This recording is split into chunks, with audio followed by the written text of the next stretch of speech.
Oh my God, इतने दिनों के बाद ये नोटिफिकेशन। हाँ सच में यार, बहुत दिन हो जाते हैं मुझे वीडियोस लेकर आते हुए, बट आई एम श्योर कि आप लोगों का फेस्टिव सीज़न, दिवाली बहुत अच्छा रहा होगा।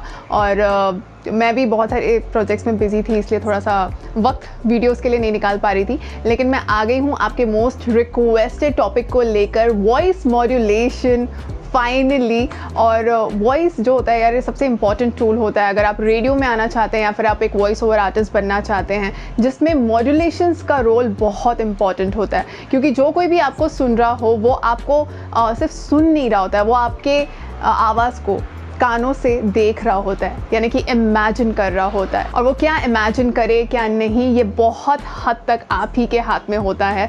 और इतनी बड़ी जिम्मेदारी और ऐसे ही फ्लैट बोल के हम निकल जाएंगे, नहीं नहीं बॉस, ये तो नहीं चलेगा। सो चलिए बिना देर किए वीडियो शुरू करते हैं।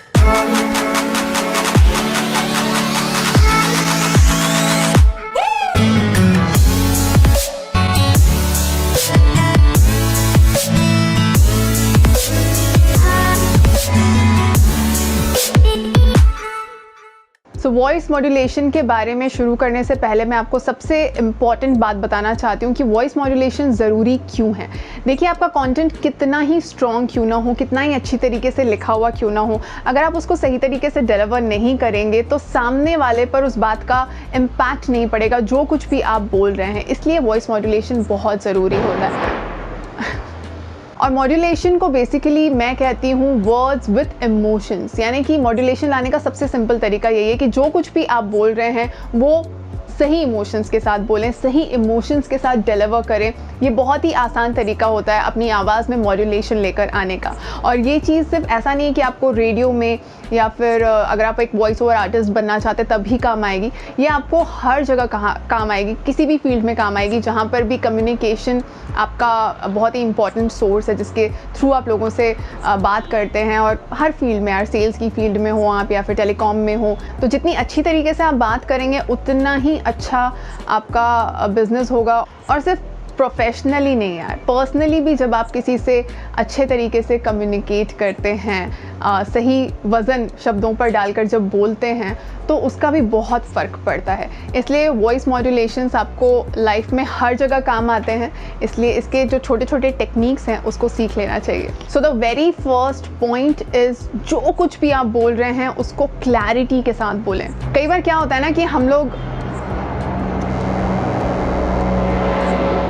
आउटडोर्स में वीडियो शूट करने के कुछ ड्रॉबैक्स भी होते हैं। मेरे घर के पास से बहुत प्लेन्स और हेलीकॉप्टर्स जाते हैं, तो ठीक है, अच्छा है, उसके भी मज़े लीजिए आप। और साथ ही साथ हाँ, मैं बात कर रही थी अबाउट क्लैरिटी होना भी बहुत ज़्यादा ज़रूरी है। क्योंकि कई बार हम अपनी बात शुरू करते हैं बहुत ही अच्छे से और फिर धीरे धीरे हमारी एनर्जी लो हो जाती है, सेंटेंस ख़त्म होते होते हमारी सांस जो है वो फूलने लगती है और हम बहुत ही फ्लैट बोल जाते हैं। तो लिसनर जो आपको सुन रहा है ना, उसका भी इफेक्ट वैसे ही रहेगा। जितने इंटरेस्ट के साथ आपने शुरू किया था वो भी उतने ही इंटरेस्ट के साथ सुनेगा।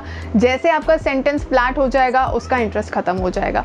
इसलिए अपनी एनर्जी को बरकरार रखें और हर एक शब्द को क्लियरली बोलें। और जो कुछ भी आप बोल रहे हैं बी लाउड, मतलब कि बहुत बार आप धीमा धीमा बोल रहे होते हैं और सामने वाले तक वो बात पहुंच ही नहीं पाती है। आप बहुत इंपॉर्टेंट बात बोल रहे हैं लेकिन अगर सामने वाले को सुनाई नहीं दे रहा है, लोगों को सुनाई नहीं दे रहा है, तो आपका जो भी कंटेंट है वो बनाने का कोई मतलब ही नहीं है। कई बार आपका कम्युनिकेशन इनकम्प्लीट रह जाएगा, अगर लोग सुन नहीं पाएंगे तो समझ नहीं पाएंगे। और कैसे अपनी आवाज़ को लाउड बनाना है, इसके लिए तो एक स्पेशली मैंने वीडियो बनाई है, सजेशंस में ऊपर आपको दिख जाएगा और नीचे डिस्क्रिप्शन बॉक्स में भी मैं डाल दूँगी। जो छोटी छोटी टेक्निक्स आवाज़ को अच्छी बनाने के लिए मैंने इसमें बताई हैं, आप ज़रूर देखिए और उसकी प्रैक्टिस कीजिए। सिंपल दो चीज़ें मैं हमेशा बताती हूँ, आलाप का प्रैक्टिस करें, ओम का उच्चारण करें, उससे आपके वोकल कॉर्ड्स जो हैं वो खुलते हैं। और लाउड होने का मतलब ये नहीं है कि आप तेज़ बात कर रहे हो, मतलब अच्छा स्पीकर होने का मतलब ये नहीं कि ज़ोर से चिल्ला के हम बात कर रहे हैं। उतार चढ़ाव बहुत ज़रूरी होते हैं। जहाँ पर भी आप कुछ बोल रहे हैं और आपकी स्क्रिप्ट की जो मांग है, कहाँ पर आपको लाउड बोलना है, कहाँ पर आपको अपने शब्दों को नीचे लेके आना है, आवाज़ को नीचे लेके आना है, ये उतार चढ़ाव जो है इसी को मॉड्यूलेशन कहते हैं। तो ये प्रैक्टिस से ही होता है, तो बोलने की प्रैक्टिस करते रहें। स्टोरीज़ पढ़ें, नॉवेल्स पढ़ें जहाँ पर लोग कम्युनिकेट कर रहे हैं, तो उसमें आपकी बहुत ही परफेक्ट प्रैक्टिस होती है। जब भी आप कोई भी प्रेजेंटेशन देते हैं तो उन स्क्रिप्ट्स में कीवर्ड्स होते हैं, जब भी कुछ भी आप बोल रहे होते हैं तो कुछ इंपॉर्टेंट वर्ड्स होते हैं हर स्क्रिप्ट में, और उस पर स्ट्रेस देना बहुत ज़रूरी होता है। स्ट्रेस, जैसे मैंने स्ट्रेस पर स्ट्रेस डाला बिकॉज मुझे आपको बताना था कि मैं किस चीज़ के बारे में बात कर रही हूँ। स्ट्रेस देना बहुत ज़रूरी होता है उस वर्ड के ऊपर। जैसे कि आपने देखा होगा जब भी कोई ऐड आप सुनते होंगे तो पर्टिकुलरली जो ब्रांड का नाम होता है, लोग उसको बहुत वज़न के साथ बोलते हैं, स्ट्रेस के साथ बोलते हैं, कई बार उसमें एको डालते हैं, इफ़ेक्ट्स डालते हैं ताकि वो लोगों को याद रहे। For example, how to improve your voice quality. अब इसको मैंने बहुत ही फ्लैट बोल दिया तो आई डोंट थिंक कि आपको इस चीज़ का इंपॉर्टेंस समझ में आया होगा। लेकिन अगर इसी सेंटेंस को मैं कुछ ऐसे बोलूँ that how to improve your voice quality, तो आपको समझ में आया। 3 शब्दों पर मैंने स्ट्रेस डाला, how, improve and voice quality.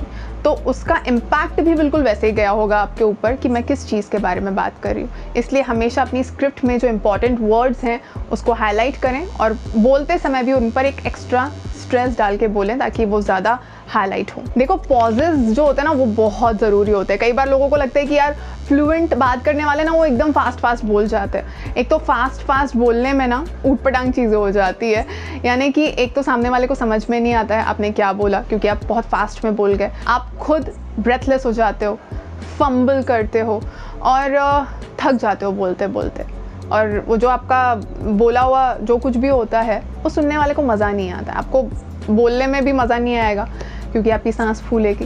तो सही जगह पर पॉजेस लेना बहुत ज़रूरी है। और कई बार अगर पॉजेस नहीं लिए तो सेंटेंस का मतलब ही चेंज हो जाता है। अब छोटा सा सेंटेंस है जैसे कि मम्मी पापा जा रहे हैं, यहाँ पर कोई पॉज नहीं है, लेकिन अगर सपोज कहीं कॉमा लगा हो जैसे कि मम्मी पापा जा रहे हैं, तो पूरा सेंटेंस का मीनिंग चेंज हो जाता है। इसलिए जब भी आप स्क्रिप्ट लिखें सही जगह पर कॉमास दें, और किसी से स्क्रिप्ट ले भी तो उनको भी ये चीज़ आप बोलें कि आप सही जगह पर मार्क करके दीजिए कि कॉमा कहाँ पर है, ताकि उस सेंटेंस का मीनिंग ना बदल जाए। तो हमेशा सही जगह पर पॉजेस लें, ब्रेक्स लें, उससे आपकी जो भी आप बोल रहे हैं वो सुनने में बहुत अच्छा लगता है, आप आराम से बोल पाते हैं, फंबल नहीं होता, आपकी सांस नहीं फूलती, आप ज़्यादा बोल सकते हैं और सुनने वाले को भी समझ में आता है आप क्या बोल रहे हैं। And the last very important point is tone of your voice, क्योंकि अगर आपने अपनी टोन पर फोकस नहीं किया तो आप अपना पूरा इंप्रेशन ख़राब कर सकते हैं। पहली बार आप किसी से बात कर रहे हैं, कोई आपको सिर्फ सुन रहा है, फिर आप कोई इंटरव्यू दे रहे हों या फिर रेडियो पर बोल रहे हैं, तो कोई आपको देख नहीं पा रहा है, वो सिर्फ आपकी आवाज़ से आपको जज कर रहा है। तो आपका टोन अगर प्लेजेंट नहीं होगा, पोलाइट नहीं होगा, पॉजिटिव नहीं होगा, तो मज़ा ख़त्म हो जाएगा। सामने वाला शायद आपको सुने ही ना। तो हमेशा अपनी एक बहुत ही अट्रैक्टिव टोन बनाएं, बात करते समय प्यार से बात करें। जैसे आप अपने किसी बहुत ही बिलव्ड से बात कर रहे हो, अपने बहुत ही अजीज़ दोस्त से बात कर रहे हो, तो वो टोन ऑटोमेटिकली प्लेजेंट हो जाएगी और सुनने वाले को काफ़ी अच्छा लगेगा। तो ये सारे पॉइंटर्स थे और 2 एग्जांपल्स मैं आपको देना चाहूँगी कि इमोशंस की जो मैं बात कर रही हूँ, कैसे इमोशन से एक ही सेंटेंस का बहुत ही अलग इफ़ेक्ट पड़ता है। जैसे कि भाई साहब क्या कह रहे हो, भाई साहब आजकल ऐसा टर्म है हम लोग नॉर्मली यूज़ कर रहे होते हैं, तो भाई साहब क्या कह रहे हो, ये थोड़ा सा क्वेश्चन मार्क वाली चीज़ है। अगर इसी को आप शॉकिंग तरीके से बोलो तो भाई साहब क्या बोल रहे हो, और वहीं पर एक्साइटेड होके भाई साहब क्या बोल रहे हो, और वहीं थोड़े से डिसअपॉइंटेड अगर आप होकर के बोलो तो भाई साहब क्या बोल रहे हो। तो ये डिफरेंट इमोशंस के साथ ना आपके जो सेंटेंसेस हैं वो अलग अलग तरीके से साउंड करते हैं, और जो सुन रहा होता है वो बिल्कुल वैसे इमेजिन करता है, आपके एक्सप्रेशंस भी इमेजिन कर लेता है, आपके इमोशंस भी इमेजिन कर लेता है। इसलिए हमेशा बात करते समय आप इमोशंस डालने की कोशिश करें। और दूसरा एग्जांपल हम इस सेंटेंस से ले सकते हैं कि सुना नहीं तुमने। It's a very plain like question mark, बहुत नॉर्मल, सुना नहीं तुमने। और अगर कोई गुस्से में बोले तो सुना नहीं तुमने, और अगर कोई रोमांटिक होके बोले तो सुना नहीं तुमने। तो ये जो इमोशंस होते हैं ये सेंटेंसेस के पूरी तरीके से मीनिंग चेंज कर देते हैं, और सुनने वाला बिल्कुल वैसे ही आपको परसीव करता है। तो बहुत आपके लिए सिंपल हो जाएगा अगर आप अपने शब्दों में इमोशंस डाल दें। मॉड्यूलेट करना आपके लिए बहुत ईजी हो जाएगा। ये सबसे सिंपल टिप मैं आपको दे रही हूँ वॉइस मॉड्यूलेशन के लिए। जो भी आप पढ़ रहे हैं उसको महसूस करें और महसूस करने के बाद बोलें। वो चीज़ आपके लिए ज़्यादा आसान हो जाएगी और वॉइस मॉड्यूलेशन आपके लिए इतना सिंपल हो जाएगा। आई एम श्योर आज का वीडियो आपको अच्छा लगा होगा। अच्छा लगा है तो लाइक करो, अपने सजेशंस मुझे बताते रहिए और कौन कौन से टॉपिक्स पर आपको वीडियोस चाहिए, तो मैं थोड़ा रिसर्च करके बना के आपके लिए अच्छी अच्छी चीज़ें आपके लिए लेकर आऊँगी यहाँ पे। और आपके रिकॉर्डिंग्स आप मुझे मेरे ईमेल आईडी पर भेजते रहते हैं, उसके लिए थैंक यू सो मच। और अभी मेरे काफ़ी सब्सक्राइबर्स और बढ़ गए हैं, तो ये जो आपका प्यार भरा रिस्पॉन्स है उसके लिए बहुत बहुत बहुत थैंक यू। ऐसे ही मेरे साथ कनेक्टेड रहिए और चैनल को सब्सक्राइब करना भूलिएगा नहीं। मिलती हूँ आपसे बहुत जल्दी अपने नेक्स्ट वीडियो में, तब तक के लिए take care and bye bye.